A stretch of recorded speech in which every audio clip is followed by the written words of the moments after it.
fantastic. Are all police officers going to be trained? You know, this is to train half a dozen Dayton police officers who will then be, yes, trainers for the department. So defensive tactics is one of those basic areas we'll be focusing on this year. I made it very clear in the organization as our workforce continues to shrink, we need to be working on mastering and honing the basics. These are one of the basics we'll be working on. Well, that's fantastic. I think that's good. So it's a form of self-defense we're talking? Correct. Okay. Is it any type of, is that a name or is it? Krav Maga. Say it again? Krav Maga. Okay.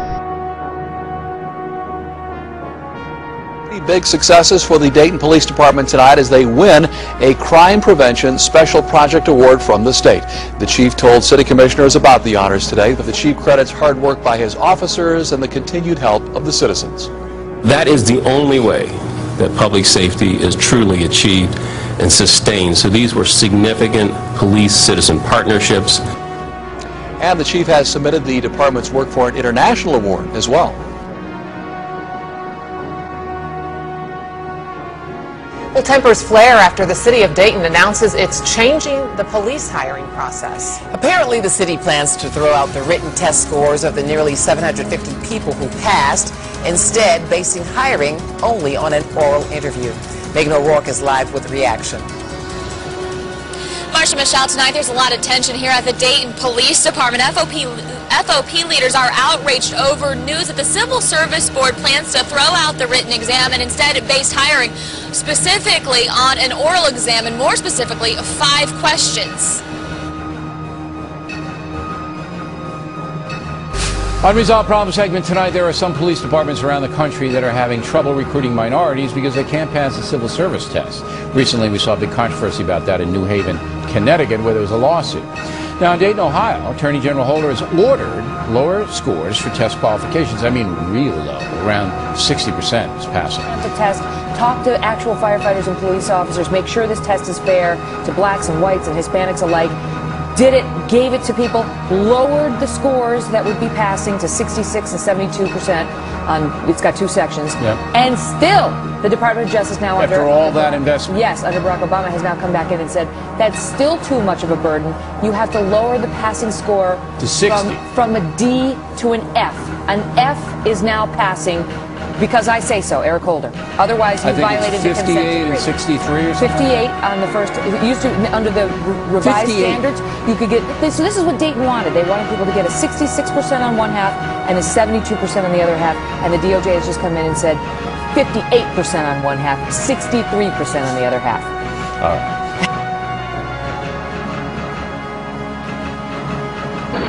All right, so you know we're passionate about bringing attention to police-involved incidents, but go a step too far. And this time, I'd like to present to you an incident that happened a few weeks ago in Dayton, Ohio. A mentally handicapped teenager named Jesse Kersey was stopped by police, and when a teenager who also had a speech impediment tried to explain his condition to the officer, Willie Hooper, well, the cop thought that he was being disrespected by Kersey. And in fact, court papers go on to explain that a neighbor who saw this dispute tried to explain the situation to the officer. However, Hooper threatened to arrest the neighbor if he didn't go inside. So from there, the teenager attempted to return to his home to ask his mother for help. But Officer Hooper followed him, managed to beat him, pepper spray him, tase him, and then proceeded to call for backup from fellow police officers. Oh, and despite the fact that at this point Kersey's mother was trying to explain the teen's mental state, he was handcuffed, hogtied, and then put in the back of a police car. Now, I apologize for the fact that we don't have any video of this incident, any interviews with local police about what happened, because the media in Dayton, Ohio apparently didn't really cover this issue. Yep, the local news stations thought that it would be much more fitting to cover local fairs and road construction than learning how officers in their district treat teenagers with mental disabilities. Now, since they refused to give any attention to it, let me explain why this is such a ridiculous case. For starters, the teenager was not only beaten and pepper sprayed, he was also tased. And while taser guns are supposed to only be used by police officers to stun a disgruntled person into submission, we've seen them get pretty taser happy over the years. And oftentimes, tasers have led to death.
September 2011, Anonymous will gather in Dayton, Ohio. The numbers will be large.